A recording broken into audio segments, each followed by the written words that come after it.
merry readers, come cozy in. Let the story time begin with Robin and the Merry Readers. Hi Merry Readers! Today is October 15th and that means it's time for chapter 37 of A Discovery of Witches in the real-time reread series. If you have not watched any of my previous videos, this is a real-time reread that Deborah Harkness, the author of A Discovery of Witches, created that follows the real timeline of the book. And so we are on chapter 37 today, and I have all of the previous videos live on YouTube, Instagram, and Facebook under Robin and the Merry Reads. These videos are spoiler filled, so if you haven't read up until this point, please feel free to save these videos, read up until this point, and then join us in the comments below for a fun discussion. I put a discussion question at the end of every video, and so I would love to hear your thoughts about that and anything else from this chapter that you would like to talk about. So with that, I'm going to jump right in. So the Bishop house turns into a war camp and crash course in how to live with vampires. Marcus and Miriam stock a stillroom blood bank. Matthew hands Diana birth control pills, and a new routine forms: yoga, spell lessons, chess, and film noir nights. Miriam runs Vampires 101, while Matthew, Sarah, and Marcus blow up the stillroom trying ambitious magic.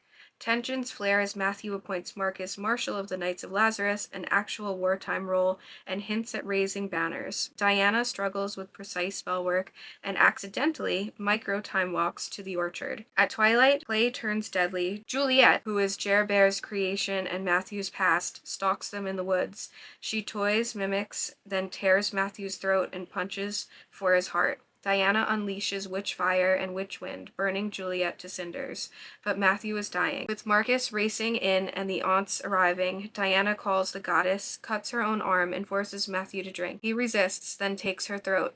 As their blood mingles, Diana's heartbeat falters, fade to black. So the setting for this chapter is the Bishop house in Madison, the kitchen, family room, cinema, and chaotic still room turned into a blood bank, the orchard, and woods at dusk. Characters, it's Diana, Matthew, Marcus, Miriam, Sarah and Em, and Juliette. Historical and academic Easter eggs.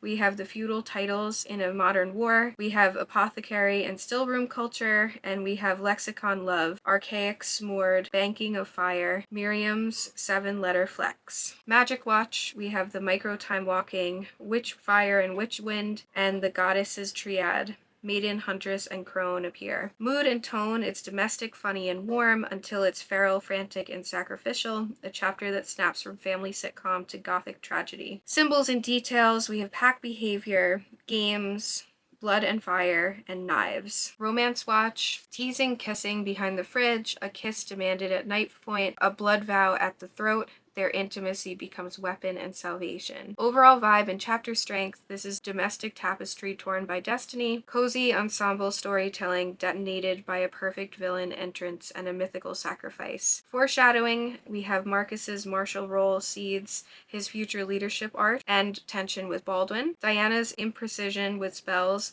versus instinctive elemental magic points to how she will eventually truly be able to use her powers.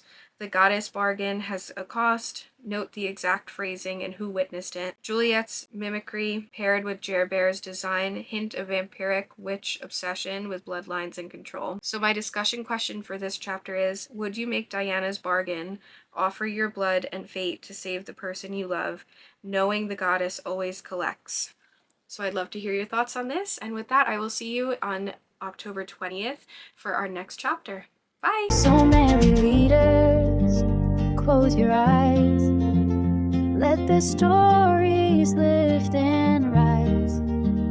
Till next time, when lights will gleam, we're bright.